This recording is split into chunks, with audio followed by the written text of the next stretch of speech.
Once again, we bring you the thrilling adventures of The Shadow, the hard and relentless fight of one man against the forces of evil.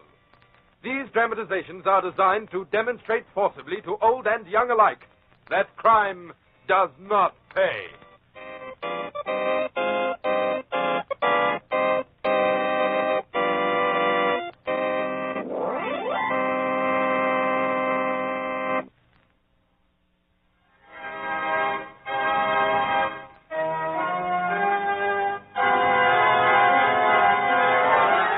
The Shadow, who aids the forces of law and order, is in reality Lamont Cranston, wealthy young man about town.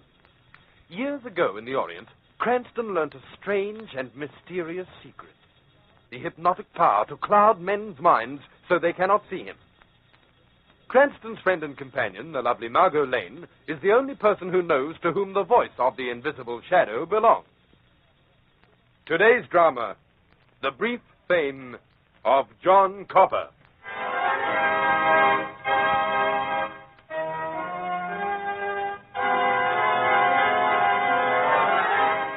In a large sub-cellar room, illuminated by flickering lanterns, a group of tough-looking men take chairs. One man mounts a dais, raps for order, and a strange meeting begins. The 33rd meeting of the Royal Mob is called to order. Order, please. Order. And now let us proceed with the meeting. Miss Harsh will call the roll. Snowy Allen? Louis Brady? Louis Brady. Mark him absent, Miss Harsh. Happy Herman? Here. Com Crandall? Com Crandall. Dear me, this is very strange. I believe I instructed all members to attend this meeting. There can be no excuse for Brady and Crandall not to show up. There is, boss. What's that? Why? Brady's dead, boss, and Crandall's in jail. What? It's that amateur detective fellow, Lamont Cranston, boss. He's been working with the police. He fixed Brady and Crandall. Ah, yes, Mr. Cranston. That gentleman has been extremely annoying lately. You've got to do something about it, Chief. This makes 7 members of the Cranstons removed in 2 months. Yes, Gentlemen, there is an old saying. Always meet an unusual problem with an unusual solution. I believe I have an idea that might work. Yeah? Let's hear it, boss. It is simply this, gentlemen. I propose to have Mr. Cranston accused of a crime. But the police are his friends, Chief. Even if they were convinced, they'd think it was only a temporary lapse and they'd let him off lightly. True, and that is why I intend that the evidence against Mr. Cranston shall be watertight. Therefore, I'm going to see to it that he is captured and convicted by the Shadow. You're surprised, gentlemen? My thought is this.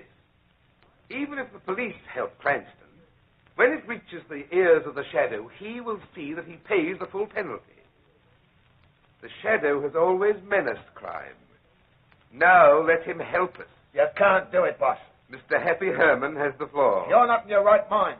Nothing but trouble will come from getting mixed up with the Shadow. You're out of order, Happy. But I'm not out of my head. What are you trying to do, send us all to prison? I've done a lot of crazy things for you, but I'm not going to play around with the Shadow. Where's your gun, Happy? Huh?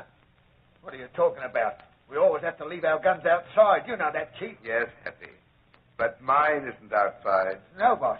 You don't trust your president, Happy. That's no good. I'm afraid you can't belong to us if you lack confidence. No, boss. No, for the love of chair me. hereby declares you stricken from the rolls. Miss Harsh will appoint a committee to dispose of the body. Meeting adjourned.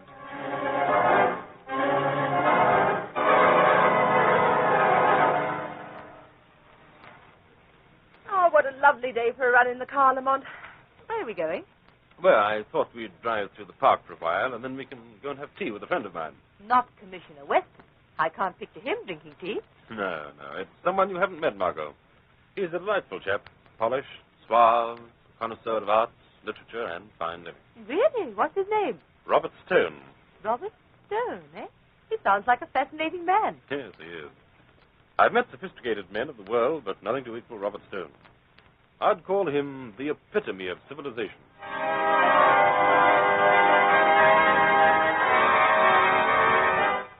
As I was saying, Miss Harsh, the epitome of crime is murder. We must have Mr. Cranston accused of murder, and nothing less than murder. But how are you going to do it, Chief? He's a pretty clever fellow. Cranston has one weak spot through which we can attack. You see, Miss Harsh, since Cranston is so well schooled in the ways of crime, we shall throw him off guard by leading him in the opposite direction. Oh, I don't understand. Miss Harsh, with many men, a hobby becomes a passion. And in the pursuit of that hobby, they sometimes become blind even to the obvious. Cranston has such a hobby, Chinese porcelain. I think through Chinese porcelain I can persuade Mr. Cranston to become involved in a situation he would ordinarily view with extreme suspicion. I still don't understand. It's simple. I will maneuver Mr. Cranston into a position where he will say things and do things before witnesses. Things that the court will accept as evidence of premeditated murder. Oh. Then the members of the royal mob will see that the shadow hears of it through the underworld bush telegraph. I see. Incidentally, who's going to be murdered? Dear me, I've almost forgotten. We must have a murderee. Miss Harsh, you'd better run out and get me a body. Yes, Chief. How do you want it, Chief? Dead or alive? Alive, Miss Harsh.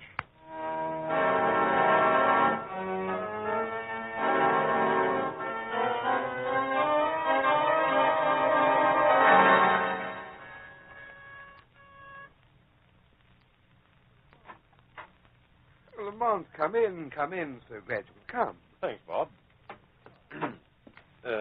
Margot, may I present Mr. Bob Stone, Miss Margot Lane? How do you do? How do you do, my dear? Come on in and sit down. I have a pot of tea brewing. Oh, wonderful. Incidentally, Cranston, I have a special treat for you, my boy. We're having our tea Chinese fashion today, and we're going to use these beautiful Han Dynasty cups. Sit down. You here, Miss Lane? George, Bob, you didn't buy these hand cups from the galleries, did you? I did. Right from under your nose. Isn't that just my luck, Margot? My new friend turns out to be a rival collector. Not exactly rivals, Miss Lane. I happen to be partial to Han Dynasty art. Lamont, unfortunately, tends toward the Ming Dynasty. Now, look here, Bob. You don't claim the Han art to be superior to the Ming. Certainly it was. Oh, nonsense. No comparison. There's much to be said for both sides, my boy. However, I will grant you one superiority, and that's the immortal Ming chalice. The Ming chalice. Heavens, what a thing of beauty that is. I never heard of it. It's an exquisite blue chalice, my dear, the only piece of its kind. It disappeared about 15 years ago. It was destroyed in the fire of a Chinese temple. So they say. Such a pity. Every collector in the world is itching to get his hands on it. You too, eh, Lamont? I certainly am. Ask him how much he'd pay for it, Miss Lane. I'd pay a fortune for it. And you'd steal it if you couldn't buy it. Yes, I think I would. By George, I'd almost be willing to commit murder for that beautiful chalice. Beware of all art collectors, Miss Lane. When the fever overcomes them, they become thieves and murderers, like Lamont. Oh, excuse me. Hello? Boss, I've got a body for you. Picked him up down in the slums. Splendid. Well, what do I do with him? What's your opinion of the merchandise? He's a tramp. He's not very bright. We can do anything we like with him. Very well. Suppose you deliver it to my home as quickly as possible for inspection. Goodbye. Pardon the interruption, my friends. Now, Lamont, prepare yourself for a shock. Shock? Lamont, the Ming chalice wasn't destroyed. I know where you can buy it. What? Staggering news, eh? Yes, it's true. I found the Ming chalice for you. Suppose you meet me tomorrow at the Oriental Art Gallery, Civic Street. Say around 3 o'clock. The Ming chalice there? No, I'll say no more. Just meet me, my dear friend. I promise you we'll have quite a surprise in store for you tomorrow. Quite a surprise.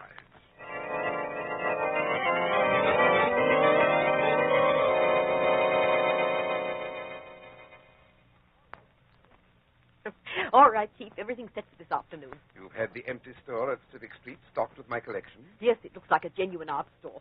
Makes a perfect setting for the Cranston killing. Indeed, yes. Is the future victim happy? Happy as a lark, Chief. He's had a wash and plenty of solid food and a good night's sleep. We certainly fattened him up for the slaughter. Don't let's be coarse, Miss Harsh. We must be solemn in the face of death. Please bring the happy gentleman in. Oh, right away. Oh, come in, Mr. Copper. Mr. Stone wants to speak to you.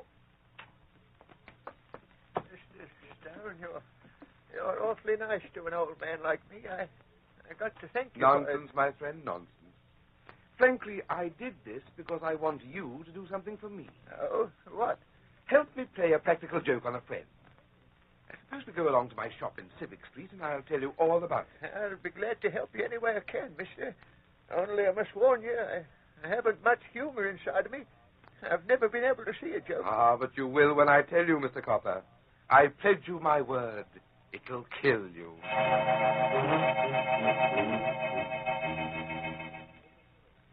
Now, my friend, is everything arranged? I think so, Mr. Stone. You better hurry, Mr. Stone. It's almost 3. He'll be here soon. I'll just go over the details once more.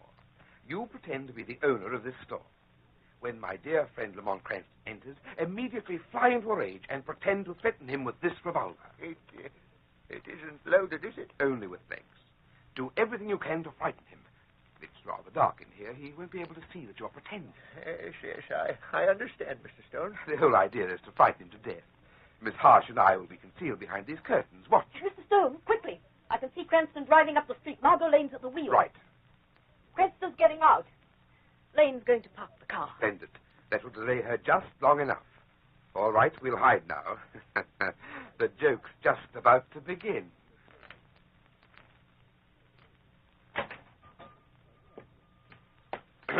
Good afternoon. Is my friend Mr. Stone here? I'm Lamont Cranston. Yes, you're Lamont Cranston. I know you. I've been waiting for you. Oh, what are you doing with that gun? This is the chance I've been waiting for. I'm going to give you what you deserve, Cranston. Stop it, you fool. Give me that gun. But, are you out of your mind? I'll kill you. Let go, will you? Good work, Chief. He's out cold. Hey, Mr. Stone, you... Give me that gun, Miss Harsh. Hurry. Miss Lane will be here soon. Mr. Stone, no. Work quickly, Harsh. Slip out the back door, run round and meet Lane coming in. I've found Cranston's prints on this gun with the one shot fired. Right, Chief. Now, Mr. Cranston, let's get your print on this gun so the shadow will be convinced you're the murderer. And now Copper's revolver must be hidden, then out the back door. Oh, Mr. Stone will be here in a moment. He's just trying to find some place to park his car. Well, I don't envy him. I just... Lamont! Why, what? Oh, Miss Lane. Mr. Cranston's on the floor. And that other man. What? Well, where's the lucky Mr. Cranston? Is he... Oh, Mr. Stone. What is this? Mr. Stone, something terrible has happened. Lamont's unconscious, and that other Why, man is... he's dead. This is strange. Lamont! Wake up. What's happened here? Oh, my head. Oh, that stupid man. My dear boy, you must pull your wits together. What happened here? What's the gun doing there? Lamont, what did you do? I don't know, Margot. I'm not sure, but I think I've just killed this man.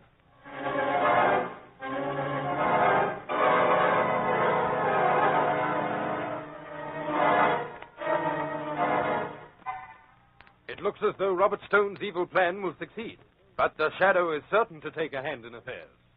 But first, let's listen to our announcer.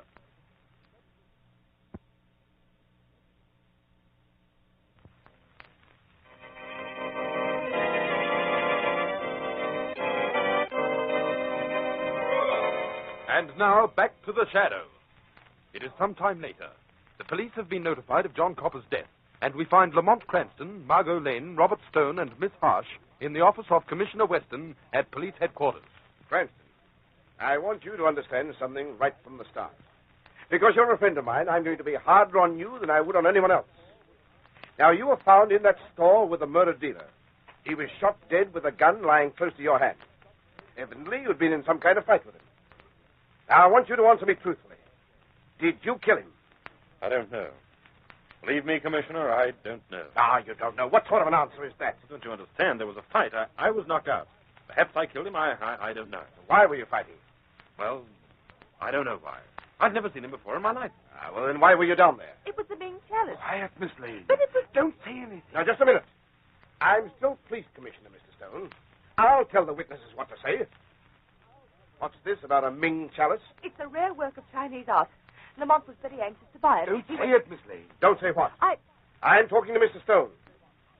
Don't say what. Answer. I can't. Mr. Stone, perhaps you're doing Mr. Cranston more harm than good. Perhaps you had better tell the truth. Lamont, up to you. What should I do? Well, I don't know what you're trying to conceal, Bob. But the truth never hurt anyone. Tell it. Very well. I was afraid Miss Lane would reveal that Lamont had said, jokingly of course, that he would cheerfully steal or commit murder for that chalice. Oh, he did, eh? Cranston, I can't understand this. What's got into you? Commissioner, I don't even know what happened. All I know is I might have killed that dealer. Lamont, my boy, you listen to me. We'll get you the best legal defense that money can buy. No matter what happens, Lamont, remember you can trust me. I'm your friend.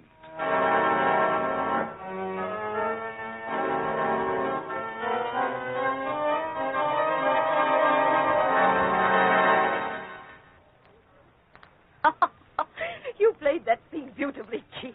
Without Miss Hosh, even the entrance of police headquarters may have ears. Oh. Miss Lane will be along soon. What do we do now? Two things. First, have Joe the penman take care of Cranston's claim that he never knew the dead dealer. And we'll have Joe forge complete correspondence. Plant some letters in Cranston's flat and in the store. Uh-huh. Make the subject the purchase of the Ming chalice. Right you are, Chief. Is there anything else? Yes. We've got to make sure the Shadow gets interested in the case. To do this, we'll have to arrange Cranston's escape from jail. Escape? Isn't that step obvious? The Shadow must assume that Cranston is escaping justice because of his friendship with the police. He will. The newspapers are already saying that. In fact, one paper is asking why the Shadow hasn't come into the picture. Fine. Eventually, we arrange it so that the Shadow hears I wish to see him. Wait, here comes Lane. Look sympathetic. Oh, not me, Chief. I've got work to do. I'll see you later. Oh, Mr. Stone, this is awful. They put Lamont in a cell. There, my dear. Oh, you were wonderful inside. I can't thank you enough. My dear, I've got bad news for you. What do you mean? It was all bluff inside. Lamont is in a very bad position. I doubt if the best lawyers in the world could help him. Oh, no, you can't mean it. We've got to take strong measures if we want to help Lamont. What do you mean? We've got to get him out of jail and out of the country. It's his only hope. But how? I'll arrange the details. Go back, Miss Lane. Try and see Lamont. Tell him that escape is his only hope. Tell him to hold himself ready. Tell him that I'm arranging an escape for him. Tell him that his friends will never let him down.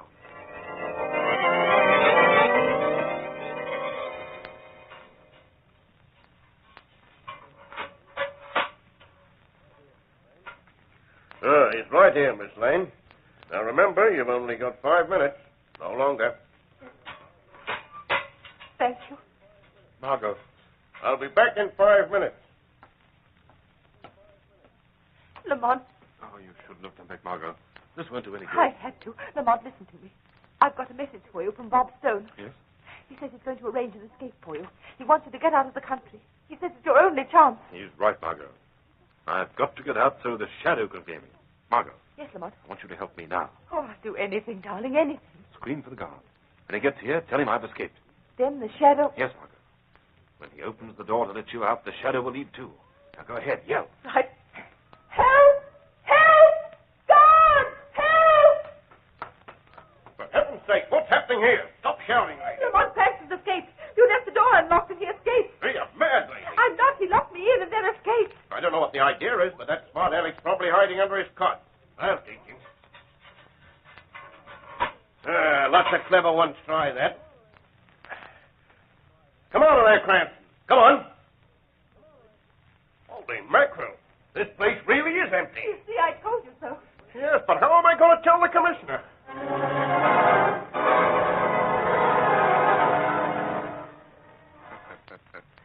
So Cranston has escaped from jail. I don't know how he did it, but he saved me so much trouble. His escape has ensured his finish. I've heard rumors that you wish to see me, Robert Stone. Why, it's the Shadow. It is? Shadow, a great injustice is being done in the murdered art dealer case. Really? Yes, the police police have let Cranston escape. So I've heard. Shadow, I've been afraid to tell what I know because of the police. But Cranston did commit that murder. I saw him. That doesn't sound like Cranston, Stone. But it's true, Shadow. And I know other things about Cranston. This is very interesting. Shadow, have you ever wondered where Cranston got his money? Has it ever occurred to you that being so friendly with the police, he's in a unique position to blackmail criminals or to take money from the police for information? You think that that's how he got his money? I'm positive of it. Shadow, Lamont Cranston is nothing but a thief, a blackmailer, a police informer, and now I'm afraid a murderer. I think you should check up on him, Shadow. Why are you telling me this? I want to see justice done. Mr. Stone, many thanks from the Shadow to you. And I promise justice will be done.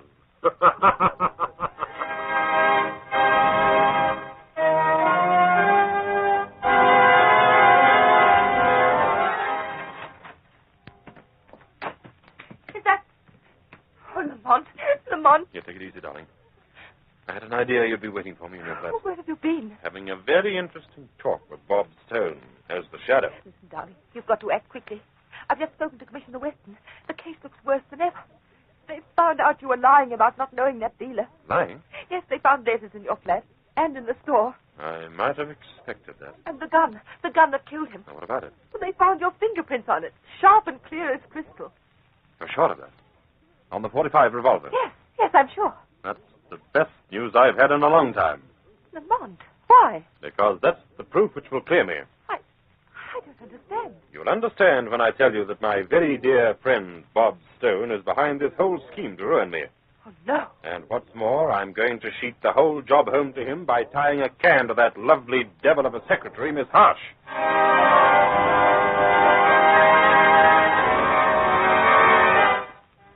Everything's fine, Chief. We planted the letters just in time. Yes, the police must have found it by this time. Splendid work, my dear, splendid. What do I do now? Hold the fort, my dear. I'm going to an informal meeting of the gang right now. I'll be back in a few hours. Right. Goodbye, Chief. Oh. Who's that? Good evening, Miss Harsh. This is the Shadow. Oh, Shadow. I've been longing to meet you. Yes, Miss Harsh. It's unfortunate the Shadow has overlooked you for so long. Well, it's never too late to make up for lost time, is it? Not for you, Miss Harsh. You've plenty to make up. In the state women's prison. What are you talking about? Life imprisonment for murder. You're mad. The Shadow knows, my sweet murderess. The Shadow knows that Lamont Cranston is being held for a murder you committed. That's a lie. It was cleverly planned, Miss Harsh, but not clever enough to fool the Shadow. No, it's not true. The evidence is being sent to the police commissioner. Inside of 1 hour, a patrol car from police headquarters will be here. Are you bored, Miss Harsh? No, you can't do this to me. I didn't kill him, I tell you. It was... Yes? No. Let me out of here. Get away from me. It's no use running, Miss Harsh. They'll get you for murder.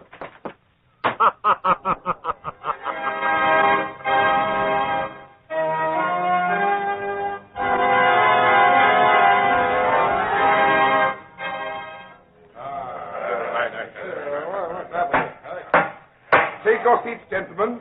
Order, please. Order. I call the 34th meeting of the Royal Mob to order. What's it? It's Miss Harsh. Let her in, someone. Be quick about it. Something's happened. Let me in, Chief, please. Hurry. Oh, Chief. The Shadow knows all about us. He came to the house just after I spoke to him. What the hell? He's accused me of murder. Said I was going to be sent to jail for it. You've got to help me, Chief. You can't let him do this to me. Who rapped for order? Boss, look, the gavel on your table. It's moving by itself. This is impossible. I call this meeting of the Royal Mob to order. Oh, here. We will begin the meeting with the calling of the roll. Robert Stone. It's the Shadow. Robert Stone, accused by the Shadow of leading the Royal Mob, planning and executing innumerable crimes, attempting to have Lamont Cranston convicted of murder. Get hold of him, somebody, quickly. Jean Harsh, No! accused by the Shadow of aiding and abetting Robert Stone in each and every crime. Stop him, fellow, by heaven's sake. The Shadow demands order, gentlemen. Order. Joe the penman, counterfeiter, thief, and confidence man. Pet Murphy, gunman and murderer. The shadow will mark the remaining members of the royal mob as present or accounted for. The shadow announces that all of you will shortly be accounted for by the city police. Listen, do you hear, members of the royal mob? The police have arrived for an accounting. The reign of the royal mob is ended by the shadow.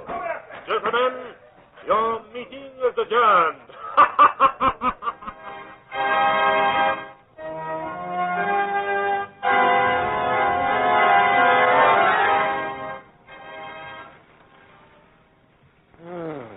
What a beautiful night for a drive. Where are we going? I hope not to visit any more of your friends. Now, go look at those stars. Wonderful. Listen, what are you so happy about? You've forgotten you're only out of jail on bond. Oh, but everything's cleared up, Margot. Except for one little detail. What about that gun with your fingerprints on it? Margot, that gun is the one thing that'll prove me innocent. Commissioner Weston agrees. Huh? How? Oh, simple, my dear. Remember you said my prints were sharp and clear as crystal? Mm-hmm. Well, when you fire a .45 revolver, it's impossible to leave sharp, clear prints. The gun has too much kick. Obviously, those prints of mine were planted on that gun. Oh. And that's where Stone slipped up. Yes, but he slipped up in another place, too. Where? Well, Margot, I've known all along that Stone was up to something. I played along to find out what it was. You're way over my head, Mr. Cranston. You see, dear, I knew he was lying about the Blue Ming chalice. You see, although every collector in the world thinks that it's been lost or destroyed, I happen to know where it is. What? Yes, Margot. It happens to be locked away in a certain lamasery in Tibet. The lamasery where I learned the secret of the shadow.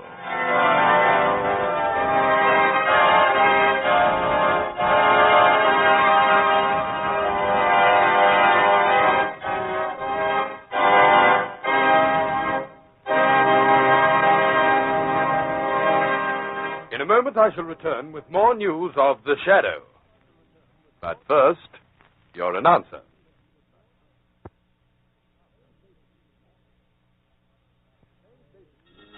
Next week, same time, same station, another shadow story. Crime does not pay. The shadow knows.